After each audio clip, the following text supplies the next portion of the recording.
Hey, welcome to the Book Asylum. I'm Dungeondan here with Angel, Ramon, and our guest is GJ Stevens. Can we just call you Gareth? Yes, please do. All right. Thank you. Because Cool. GJ is like hard for my American palate to say. Not to worry. And this whole show is going to be about the book release. And if you don't mind, Gareth, can you run us through the title here? Sure. Brand new one? Absolutely. Yeah. So it's the third book in a series of three. It's called Shattered Destiny. There's a copy here. Yes, I love that cover. Yeah, thanks. So it's a series of three books. We have they're all very similar covers. There we go. Consistent. That's it. So it started with the first book I ever wrote, which is called Fate's Ambition. And it's all themed about a guy who can make you believe anything he wants as long as he's touching you. Generally, when I say that to people, I say, yeah, but not inappropriately. Well, maybe. I mean, I'm sure you can think of a reason. I'm sure. I'm the writer. I think I'm in. So would it be safe to assume that the character that has this ability is more like a con man, not a nice guy? Or is he actually on the good side? He's on the good side. He's actually he's had this ability for ever since he's known it, but he has found growing up that actually using his ability has consequences, and so he's held back from using it. What actually happened in the first book is that they were hiking with friends in North Wales on a mountain, and one of his friends went missing. And so after an ineffectual police investigation, he had to decide whether to effectively step out of the shadows with his ability and start using it to help. And so the first book sees him using his ability, trying to understand it, trying to control it, and to find his friend. Cool. That's amazing. It sounds like there's a great potential for things going wrong when he uses his power. It certainly is. It's God, I have a million questions and I don't want to do spoilers. All right, let me think of how to phrase this. I got while Dungeondan is thinking about it. Let me ask Gareth here.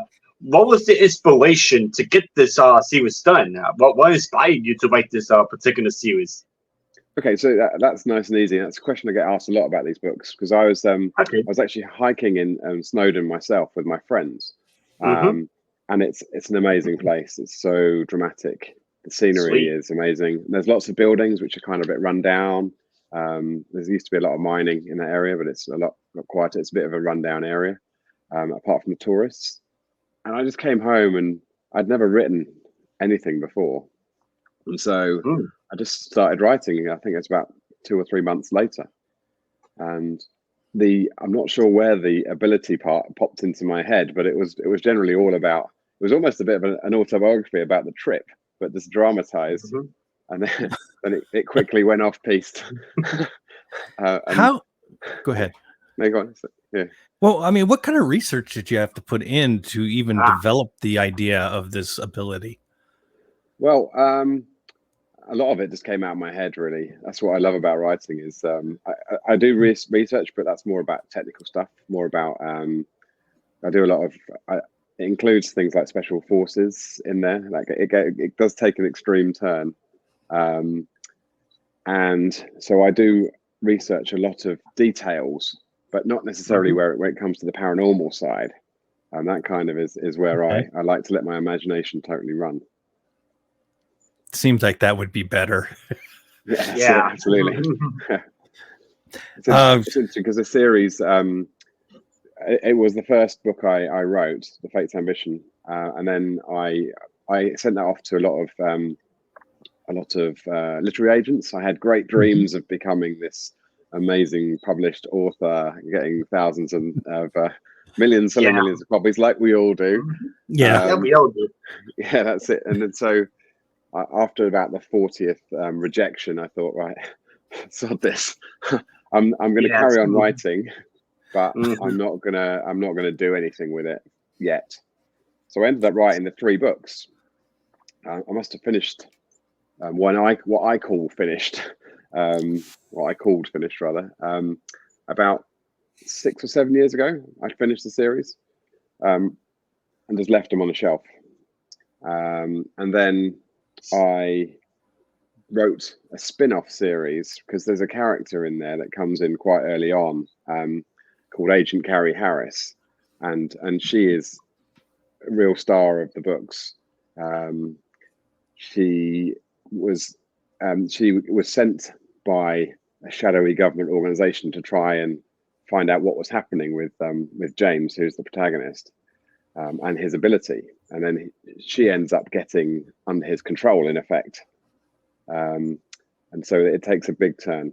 And so I wrote another. I loved writing her so much. I ended up writing her a series of 3 books for her.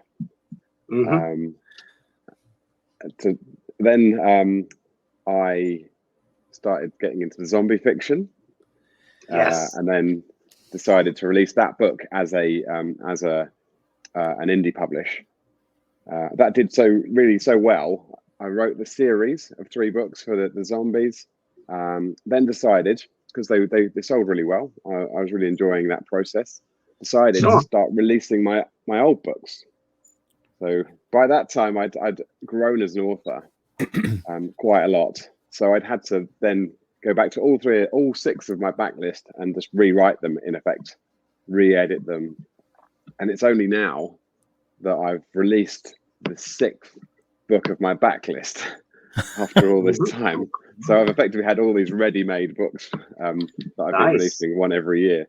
And now I'm at the end of that. I've got to come up with something new.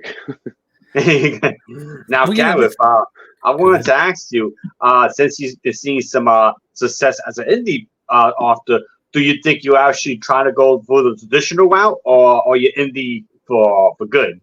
It's a very well-timed question, that, because I'm writing a sci-fi series. So yes, I heard that one. Yeah. To step back a bit, I do a lot of my sales are face-to-face at craft fairs. So I'm actually really good at selling face-to-face, one-to-one. I think most authors are, because they can really your posts. Yeah, but when you talk to someone, you can really sell the book to them. So, and I think that's my path for being able to be a full-time author, is to be able to do a lot of these events and sell a lot of books. Sure. So I talk to a lot of people, and a lot of people, I look for the reasons why they're not buying my book. And a lot of the reasons why they're not buying my book is because of the genres. So a lot of people like sci-fi. So I thought, I'm going to try some sci-fi. Right. Yeah, which makes sense, because if I'm correct, I think the UK, you guys are big into sci-fi in the UK. Yeah, there's massive sci-fi following in the UK. Yeah, absolutely. the Doctor Who and all that. That's right. And I actually chose the genre partly because of speaking to people at my events, but also through the Written Undead. I asked them what they would like to see me write, and they chose sci-fi and time traveling. So I combined the 2. So yeah, I'm to go back to your question, Angel. I'm actually going to pitch this book when it's finished to some to publishing companies, etc. That's the plan. But I'm not too worried if I don't get it. Yeah, you've already built a nice following as a self-publisher, so you should be fine. Exactly. Yeah, and that's the beauty of building a network. That's the beauty of it. You don't get so down if you don't get the traditional publishing company. Is like, oh man, no. Exactly. But with us, me and you, we got that backup. Exactly. We know we can sell. We know we can, because the average indie author sells about 200 copies lifetime of a book. Yeah. All right. That's it. And we're doing a lot better than that. That's for sure. Yeah, we're doing it on that. Yeah. So, well, I like the way that you came into the writing. You wrote a story just because you felt like doing it. You pitched it. The big companies weren't interested. You went ahead and kept writing, got a whole trilogy out of one idea, and then jumped into a new genre, did the same thing, and now you're about to jump into yet another genre. Yeah. So I think that's brilliant. Not a lot of people do that. So I think you're going to have a lot of success that way. Yeah, I think it should be interesting. So the new book, I've sent it out to alpha readers, and the feedback is amazing. So it's the first time I've actually sent books out for alpha, just because it's a new genre. I wanted to see whether it actually worked or not, and yeah, it's been amazing. So I'm writing the second part now. I think the amazing part about today's world, because back in the 90s, 80s, you had to go to the traditional route. There was no other choice. There was no self-publishing. Right. But now with the advent of indie publishing, you now have a choice. You don't have to get all tied up into sending it to a publisher and having to taking the no royalties and all that. I think that's the beauty of the self-publishing world. It's the beauty of it, that you could do what Gareth is doing, Dungeon, if you ever, get into writing yourself, or you actually get deeper into your career. Right. I think that's a good model to follow myself.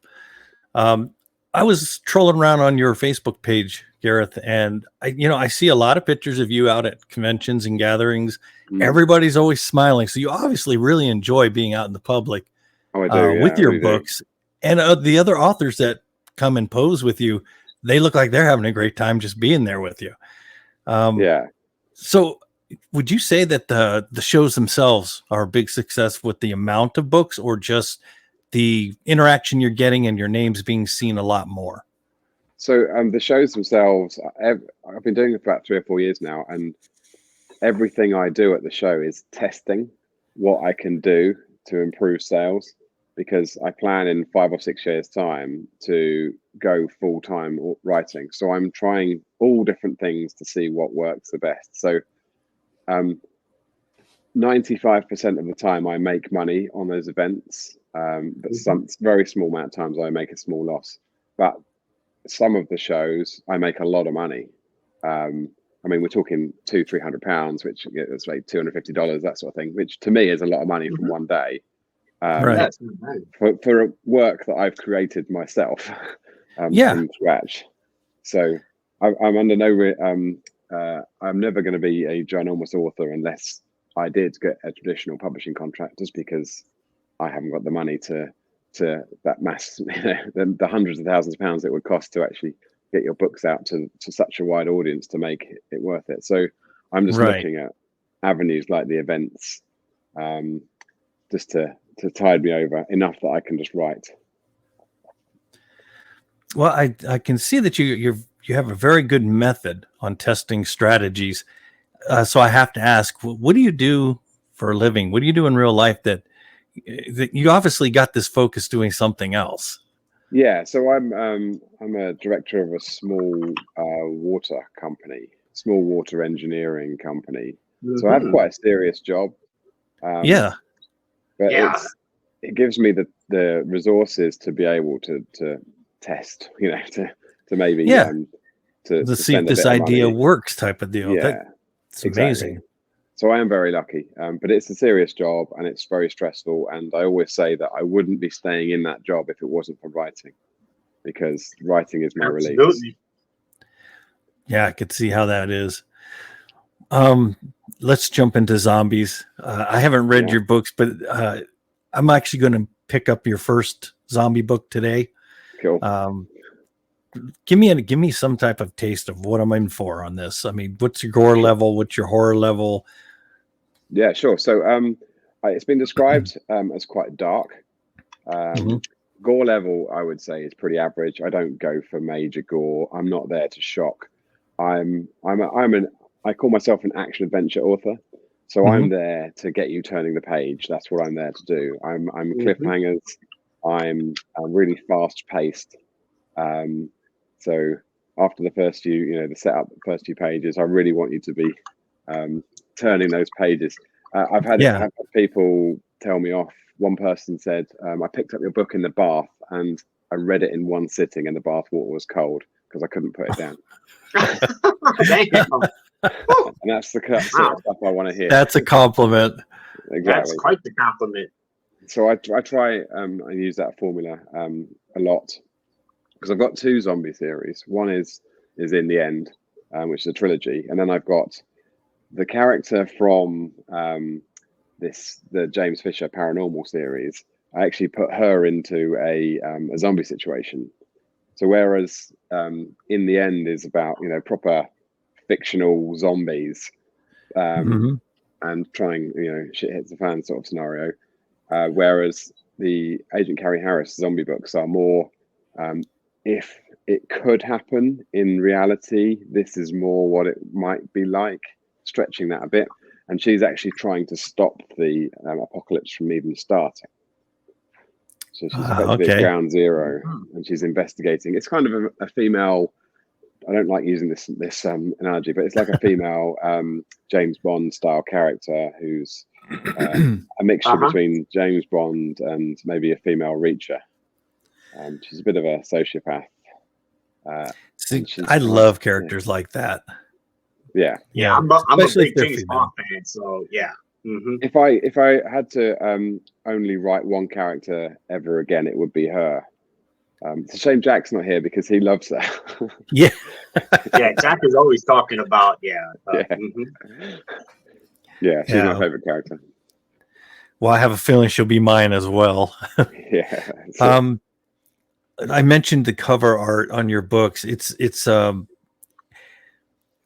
take it in the wrong way. It's simplistic, yet it grabs your attention. Who did you have do the artwork? How much of your input is in that? So let me show you. So In the End, this is the first zombie book. This was actually my friend. He's an artist. He's been a struggling artist for many, many years, ever since I know him. And I paid him a very small amount of money, and he came up with those covers, with this cover. Very simplistic, very dark. And so he designed the first 3 books covers. And unfortunately, unfortunately for me, he got a 6-figure publishing contract with Penguin for a series of art books. Not art books, kind of. Yeah, he has 2 books in the US, not graphic novels, but the charts for the US graphic novels. He has 2 in the top 10 at the moment. Wow. So good for him. Yeah, that's it. So he basically can't do my covers anymore because he hasn't got any time. No, that's true. That's it. So I can no longer. But good for pay him. £100 and get him to do a cover because he makes that a minute now, I think. Even a second. Yeah, that's it. So then I went to an agency to have my covers done. I went to I produced a let me just grab the other book 2 seconds. Sure. So covers are very expensive, as we all know. They can be very expensive. So I produced a cover for this is the Agent Carrie Harris series, the spin-off series. Yes. And Jax absolutely loves this again, but it wasn't working as a cover. It wasn't drawing people in. It wasn't getting the attention it needed. It wasn't bringing the right people. So I had it redone with an agency, and that's the new cover. You can see the difference. You can, yeah. See, the original artwork I think is brilliant, but when I saw it, when you first held it up, I automatically thought of tech manual. Yeah, that's it. And then when you hold up the other one, I'm like, oh, this is going to be a detective action type of series, So I love that saying, "Don't judge a book by its cover," but at the same time, that cover doesn't pop.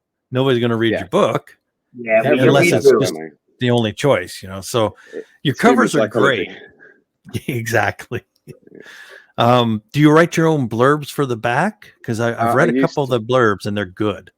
So I used the first for In the End. I used actually for my first 4 books. I used an agency, one that's all over Facebook, really famous. But I could see the formula they used to create them, and they were very expensive. We're talking $200, $300 for a blurb.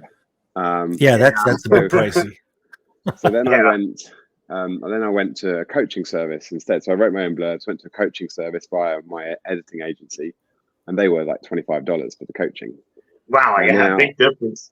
Exactly. Much and better. Now I'm now able to write my own blurbs.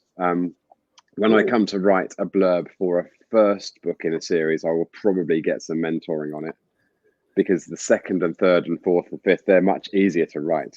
Yeah, right. You're not you can reuse some of the methodology, and you're not necessarily trying to hook people with the blurbs for those later books, because they're already hooked on the series, hopefully.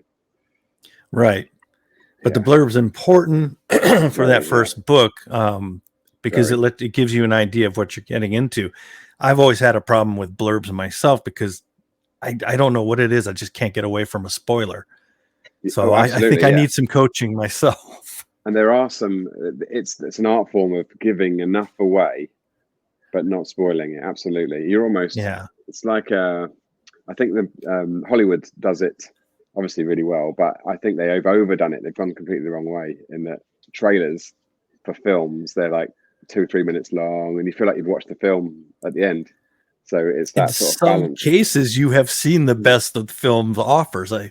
Trailers are a problem these days. Remember, if you think back just the 70s, 80s, trailers gave you just enough to get you all excited, and you had to go see the film. Yes. Now, I go ahead. If I want to see a film now, if I know, for example, Deadpool 3 is coming out soon. I'm looking forward to that this year. But I won't watch the trailer for it, because I know that it's going to be a real spoiler, so I won't watch it. Right. So, Angel, I have to ask you the same blurb question. You write the blurbs for your own books, and if I'm not mistaken. Yes, I do. Okay, because when I read your blurbs, it's kind of the same thing. It's like, how do you find that balance of giving just enough? But unlike Gareth, who uses an agency, I kind of just do it the old-fashioned way. I just look at the top books in my genre, read their blurbs, and try to emulate them as I go. Just trying to emulate the best sellers. Try to see what they do and all that. That's a good method, but I think I'm going to go with the coaching. It's definitely the harder route, because you're taking the research. You got to look for the Amazon top 100. You got to search. That might be a little bored to tears, but it's necessarily evil. Yeah. So, Angel, if you have questions, just pop in. But I've just got them flowing. So, go ahead. Yeah. Well, so Gareth, what's next after your sci-fi? You have any more ideas after your sci-fi? My big problem is I have too many ideas. You got too many ideas. Too many ideas. That's good. That's a good problem, though. I'm going to write the second. So this is the first book which is a zombie book. So I wrote this. This is the Agent Carrie Harris zombie book I was talking about before. So I'm writing the second one in that series. And that one is, so I've described these as undead books as opposed to zombies. The first one's about zombies, and the second one's going to be about vampires. Oh, okay. So nice. Yeah, definitely a different take on it.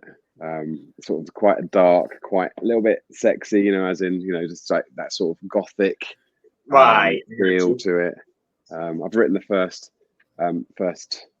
episode, effectively, because I released Stopping Power as a series of I can't remember who it was. 15 episodes in small booklets. Really well. That worked really well because it kept the momentum up. But when I finished, so I would release them one every 2 weeks, and I give away the first episode at my craft fair events, and I sell them as well. But the problem with that is that everyone's buying the individual books, and then they're putting their reviews against the individual books. And then when I want to come out and actually say, well, here's everything together, everyone has already read them on the little.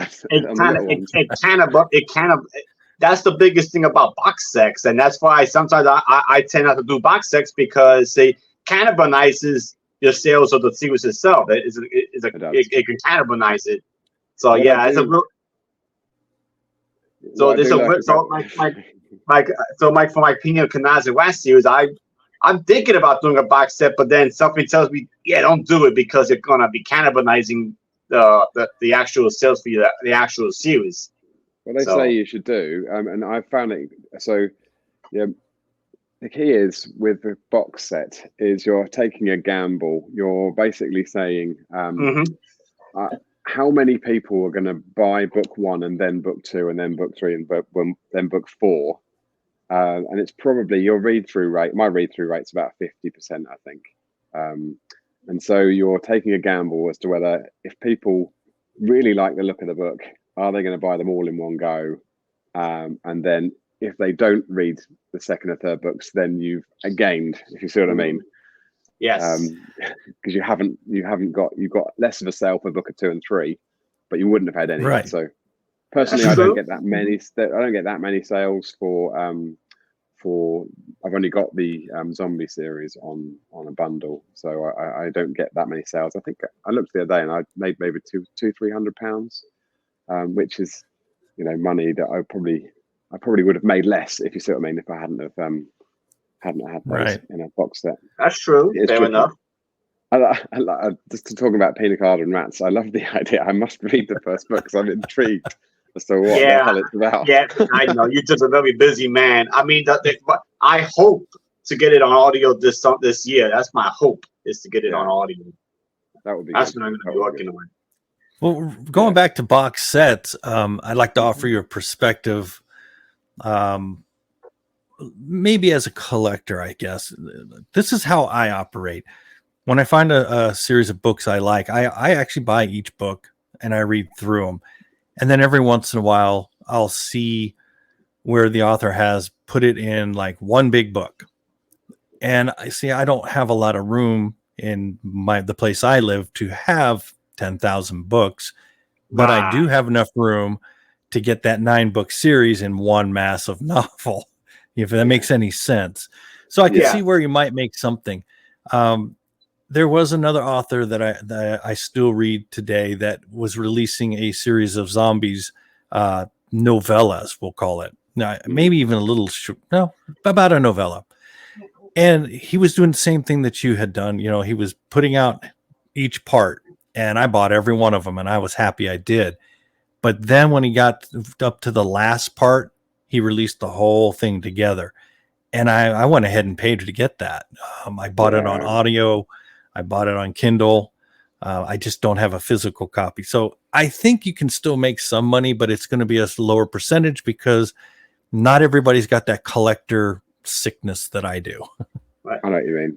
Now, I will offer one potential workaround that, and that's if you do an additional bonus for the box set. So, you get them a bonus story, you get them something extra that they will not have gotten had they just got the books individually. That's like a potential workaround. That's actually a good idea, because there's another author that put out 10 books, but you only got book 11 if you bought the entire set. Some people got mad about that. I was going to say, most of us commercially, that's a great idea, but you don't want to piss your fans off. Yeah, exactly. I mean, it's a risk.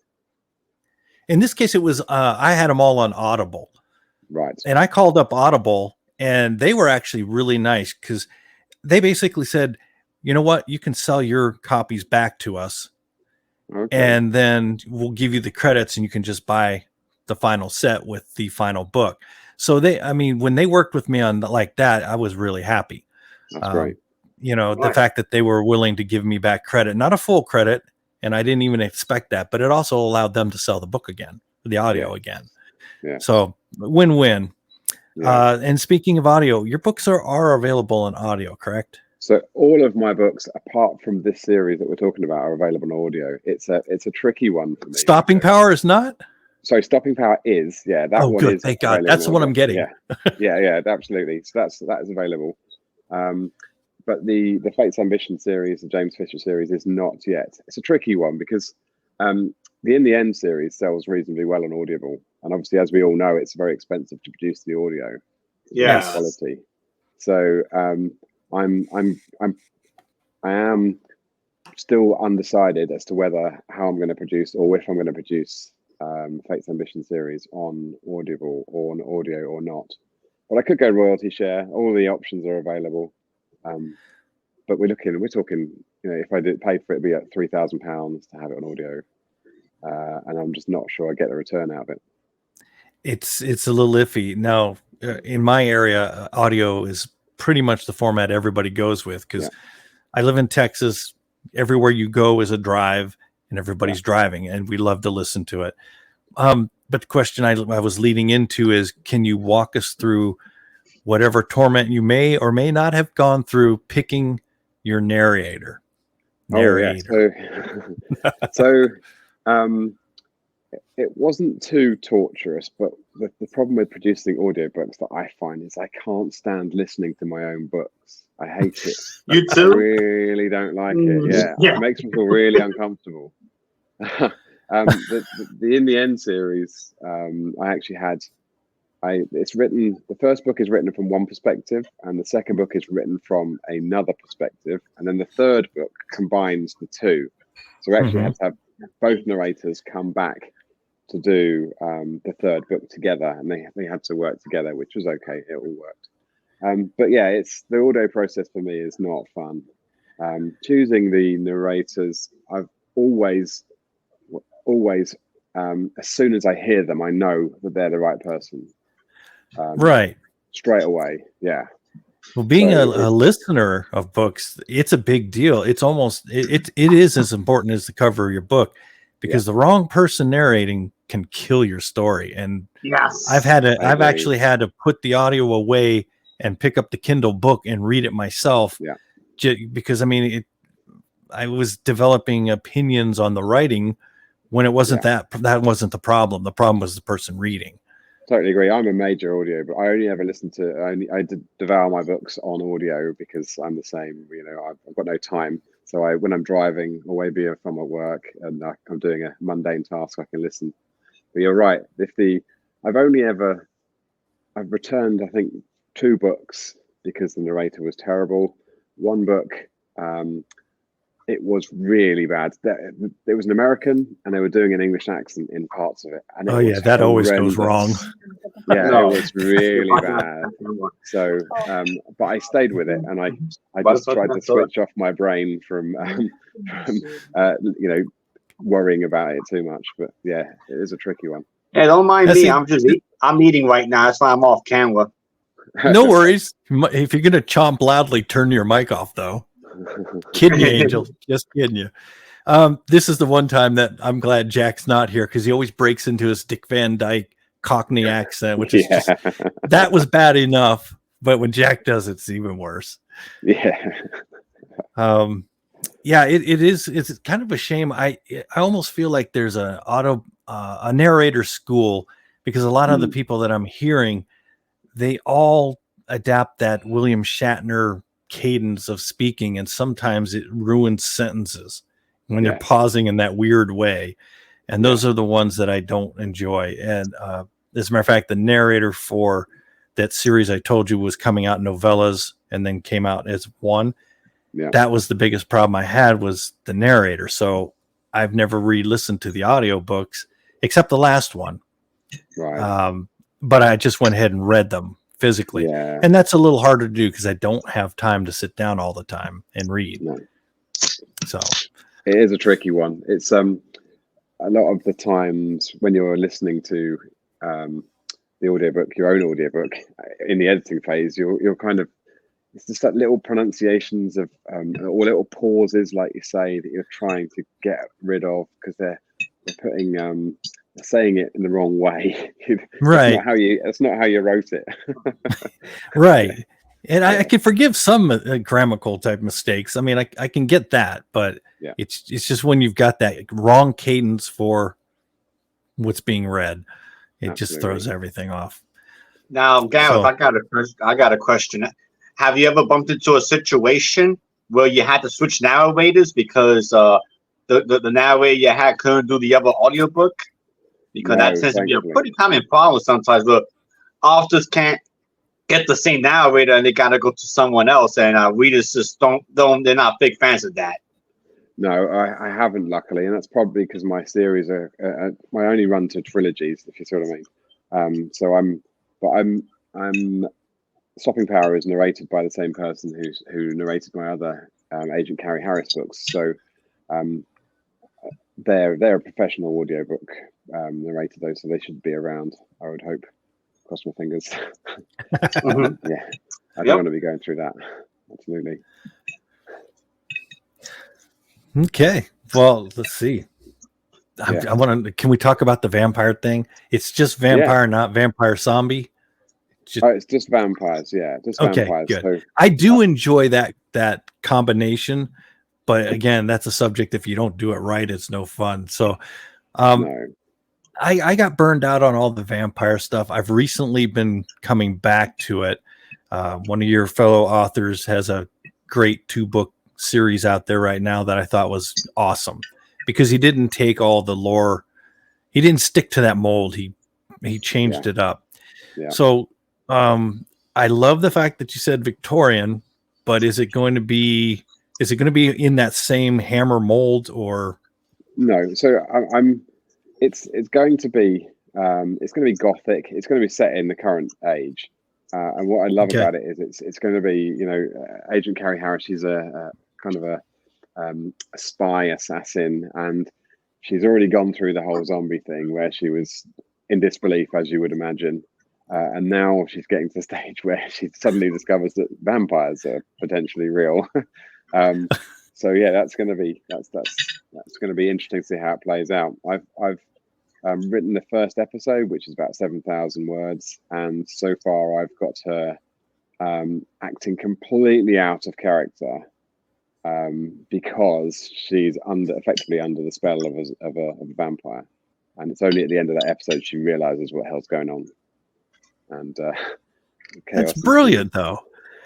I like the way that sounds. She's got tell me, did you write the classic line of what vampires are real now too?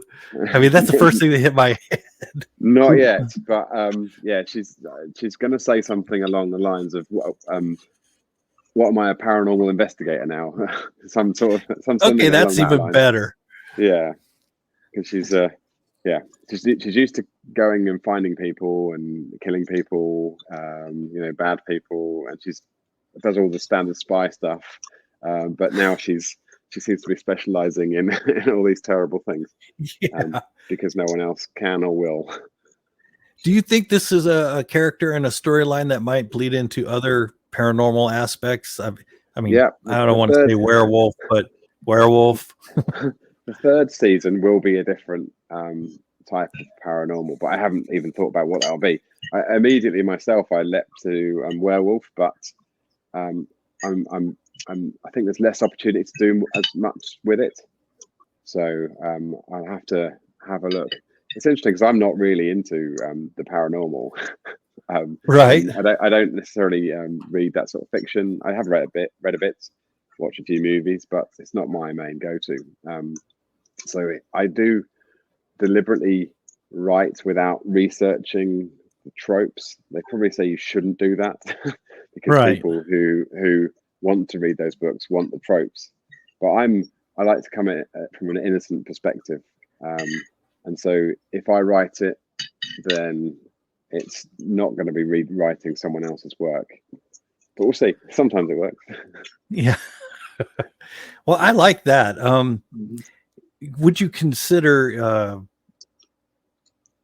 okay, well, I've gone down a rabbit hole lately with some of my own writing. And what I've noticed is there's like a lot of things that fall under paranormal that very few people ever touch on. I'll give you the example. The biblical character of Cain. I had to do a bunch of research into that mythos. And I came up with the thought that, if this was true, this guy could still be here right now. When nobody knows. And you know how it is when you're researching, you go down left, right, and you're just like, whoa, I never even thought of this angle. Would you think about just bypassing the obvious werewolf and going into something that is known, but very rarely ever brought up?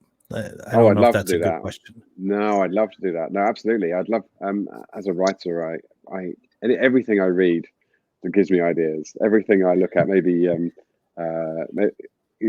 kind of follow. You hear a name of something, a Greek mythology, and then you'll look it up. And that's really interesting, and that will give me ideas. Well, this is what I love about writing, is just where the ideas will pop out of nowhere sometimes, and you're like, I can do something with this. Exactly. Normally, it's just before I'm about to go to sleep. And I have to write it down. There's a very famous author in the UK. I can't remember what his name is, but not that famous. There's lots of authors, and he would write one book a year. So he would after he's finished his one book, he would then do anything to do with writing for 3 months. But what he would do is going about his everyday normal life. If he saw a story in the paper or something, he would cut it out, put it in a box, and then get on with his day. Or he'd write something down he'd heard. And then when it came to writing, he would open the box up and he would look through all of these snippets of information, all these little gems of information. Then he would use one of those as the basis of his story. And then he would write it for however long he needs to write for. I just think that's a fascinating way to do it. I think it's a brilliant way, mainly because I carry this around with me, and it is full of exactly that. Whatever weirdness I came across, or I just heard somebody say something in a conversation, I'm like, I could like use that. Yeah, it's my little idea book. Is all it is. Yeah, that's it. I had an idea about 6 months ago, and it was about I don't know what would happen if my agent Carrie Harris was on the same plane as the Prime Minister, and the plane was shot down, and she saved the Prime Minister. And I thought, right, okay, I've got to write that at some stage. So that's what I'm going to write. All these little things. Sounds awesome. Can you take me through? This is a basic question. So sorry. Take me through your writing day. Well, no. Let me rephrase it. Take me through your writing ritual. Okay, that's nice and easy. So I go to work about an hour and a half early to when I start actual work. So at 7 o'clock in the morning, I sit at my desk. There's no one else in the building. And then I'll muck around on the internet for half an hour. And then as soon as 7:30 comes, I'll start writing. And I will force myself to write and write and write for an hour. And then bang on the time I'm meant to start work, I'll close my laptop and start my work machine up. But because I manage a lot of people, so if I get interrupted in that time, or someone comes into work early, or one of our engineers calls me, I get very upset because this is my writing time. And then so at lunchtime, I will do another half an hour's writing. If I'm in the right headspace, then maybe I will do a couple of hours at the weekend. It depends what stage of writing I'm in. If I'm in the first stage is just getting the idea, getting a dirty draft on the page. If I'm in that stage, that's the really highly creative stage, and I can have distractions all around me, and I can just type away because I'm not looking for quality at that stage. I'm just looking to get the plot, etc., my ideas on the page. So I'll probably work quite a lot on the weekend. Like today, for example, I finished the dirty draft of my sci-fi book. Then the next stage is you have to go through and put in the real hard work. Which is making the characters work, making sure the plot works, and making sure it actually is readable. And that's the longest stage. And if I'm in that stage, then generally I won't work at the weekends on it. So Gareth, I got a question for you. Do you catch yourself trying to edit as you write? Because that's a really bad habit I have sometimes.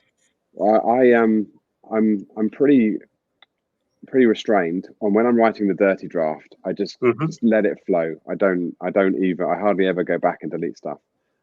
So I'll literally be racing my mind to get to the end of it.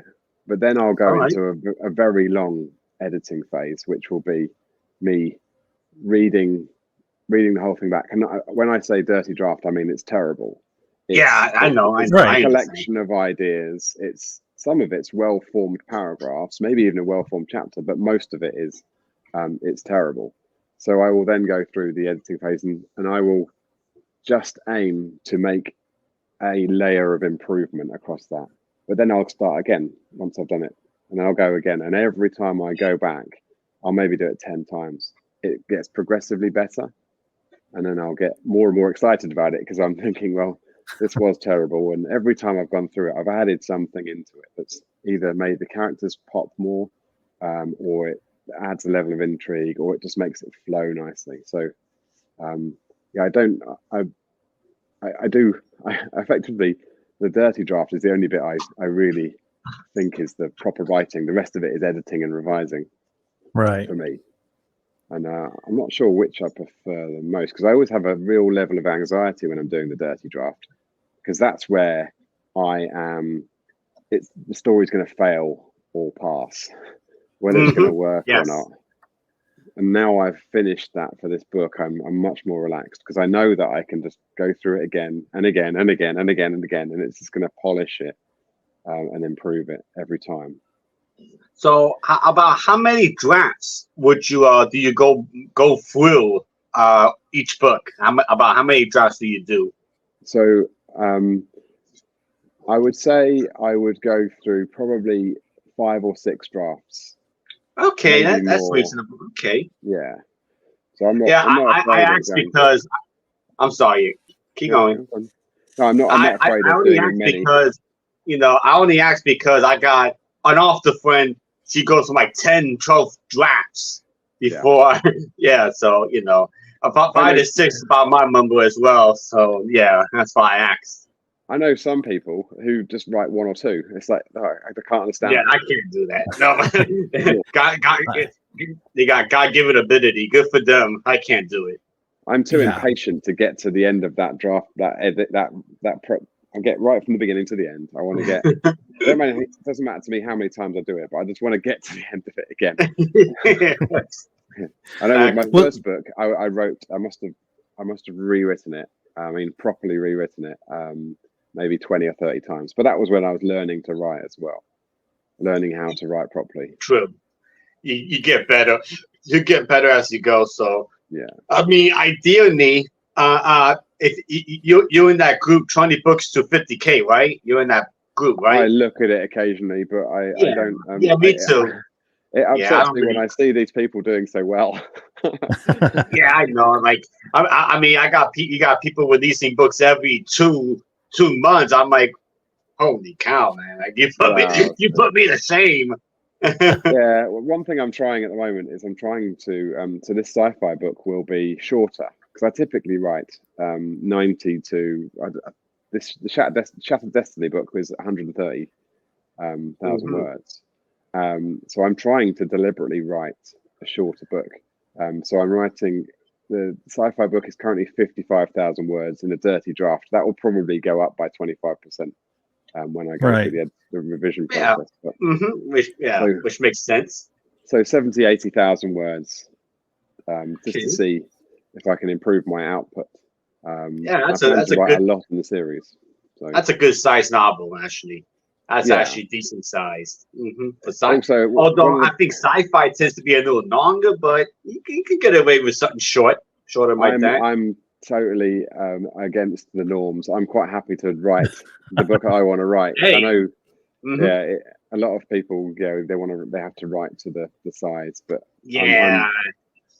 I'm the plan with the sci-fi series is so it's about jumping dimensions. Not time travel as such, but it's about jumping dimensions. So the plan is for each new book will be a different dimension, in effect. So there's so much scope to do that. So I can keep them quite short. And another reason for keeping them short is one of the things one of the reasons people don't buy my books at my craft fairs, my events, is because the writing's too small, and that's all about production costs. So that's an issue. Read it, but the book is cheaper if it's not as many words, or if you can master that skill of shortening your sentences and still have all the information. I get that, because I know Jack. Yeah, because Jack really likes to pick on my books. The Pina Canasta, what I'm saying is too small for his eyes. Even though it's actually industry standard, if you really look at it, it's just Jack's eyes. But Jack is always convinced that poor guys. Yeah, that's it. I'm the same way. I don't like small print. I just get a bigger set of reading glasses is all. Yeah. You see a lot, but of it's industry standard though. I think industry standard, if I'm correct, is 10 point or 12 point Garmin. I think is industry standard. 12. Yeah, you see a lot of books in the bookshops where the print is really big. I mean, when they're not even large print books, but they're quite hefty books, but the print is ginormous. I just feel like that's almost faking it. You've got this really thick book, but actually it's got really large print. So yeah, it's another thing I'm trying. Because if they say, well, I can't read that, it's too small in my other books, I'll show them the book that's got the larger print on it. Well, if I can, I'd like to go back to. I'm sorry. Go ahead, Angel. Yeah, I'm sorry. I was only going to bring this up because we're talking about books. You're also doing Braille books, right, Gareth? You're also doing Braille. No, I'm not Braille. It's dyslexic friendly. Dyslexic print. There you go. Yeah. So that's actually, I was approached by my editor, who is an indie press as well, and her husband is dyslexic, so she started producing dyslexic friendly books, and now she's producing my In the End books. My zombie series is all dyslexic friendly, and those are big books. Okay, so go ahead, Hank. Forget my last question. You just got my interest. As somebody who has suffered from dyslexia throughout my life and have learned a set of skills to help me, can you tell me exactly what is a dyslexic friendly book? I mean, yeah, please. First of all, the important thing to say is that it's a spectrum, so it helps some people more than it does others. But it's larger print. It's a specialized font that's meant to be easy to read. It's the words are not just the paragraphs are not justified. So there's no irregular gaps. It has cream paper, special cream paper, so you don't get the reflections at all. It's a lot easier to contrast the text. It's also been very lightly edited by my editor to remove some of the more difficult words that don't flow. Now, some people have a bit of an issue with that because they say, well, dyslexia is not about the actual words themselves, it's their presentation. But it's her opinion that she edits them as well. Well, it's like you said, it's a spectrum. Yeah, exactly. I've had on my stalls, I have I'll have all my normal books, and then I'll have the dyslexic friendly book at the front, and people will instantly go, "Oh, what's this?" And they'll see because I put a little thing which says dyslexic friendly books on it, and they'll look at it and go, "Wow, that's amazing! I can't believe you're doing this." And you learn that so many people know someone who is dyslexic and they just can't read. They just can't read a normal book, or it's really slow for them to read a normal book. It's slow until you get some type of skills. I mean, for me, it's always, I just keep turning things around, both in math and reading. You know, I've learned ways to get around that, so I function well now, but I could see where that would help. And I've never heard of that before. So it's fascinating. Yeah. That this exists. Yeah. It's just really good. I always say you need to get someone who's dyslexic really early on, so they just don't lose their passion for books. Because I guess when you've lost someone, they've gone forever. You know what I mean? It's very difficult. They think it's going to be really difficult to read, so they don't even want to try. So hopefully she's I mean, I never lost my love of reading. It's just it took me a lot longer to get through a book than my friends would. Let's say my friends would get through. Yeah. So that's interesting, man. We learn new stuff every time we do a show. Yeah, that's good. That's why we do it every day. And best of all, I've got a whole new set of memes I can create with Gareth picture. There you go. Mm-hmm.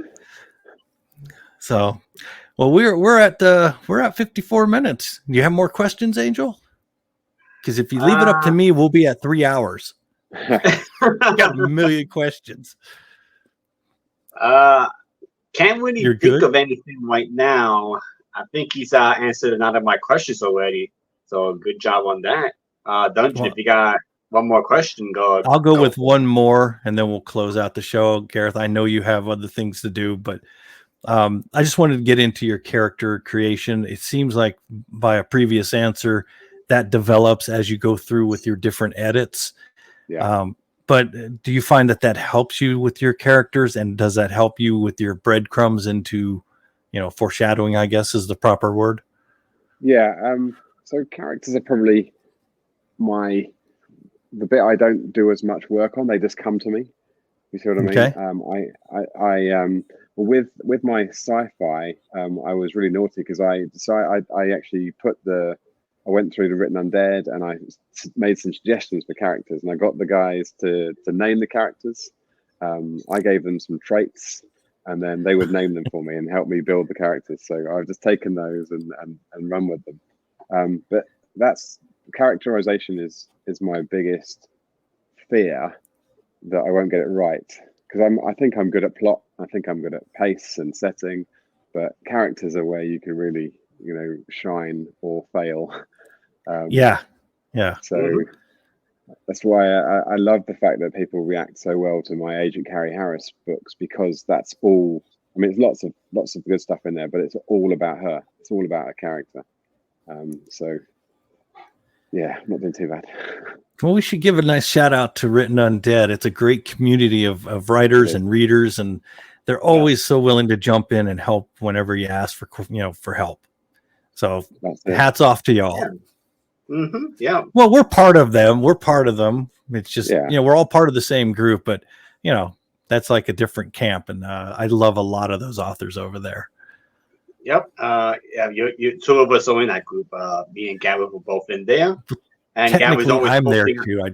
Yep. And Gareth is always posting fun questions and fun, things on there. So go check it out, guys.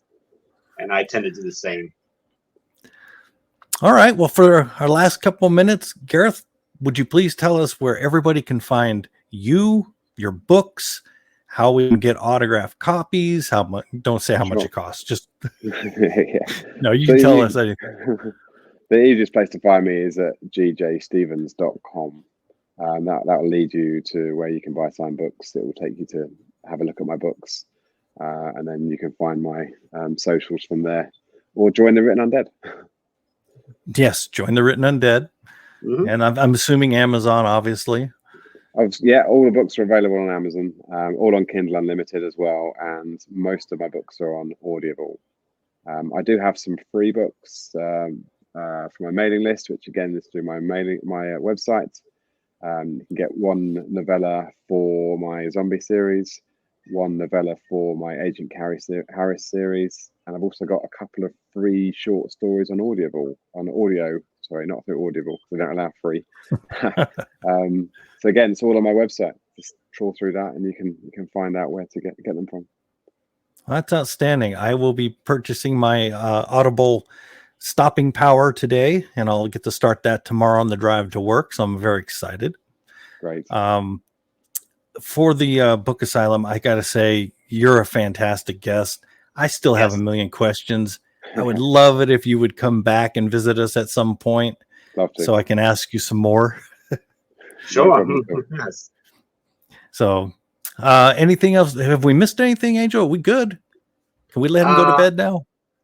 Yeah, I think we can go. Let Gareth hit the sack. He's got an early day tomorrow, I'm sure. That's right. Yeah. Well, thank you very much that writing. Both coming and chatting with me. That's brilliant. Well, thank you so much for being on the show.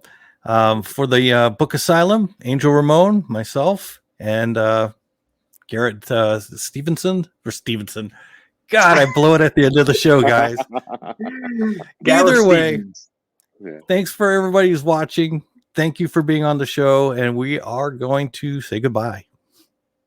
Take it easy, guys. Cheers.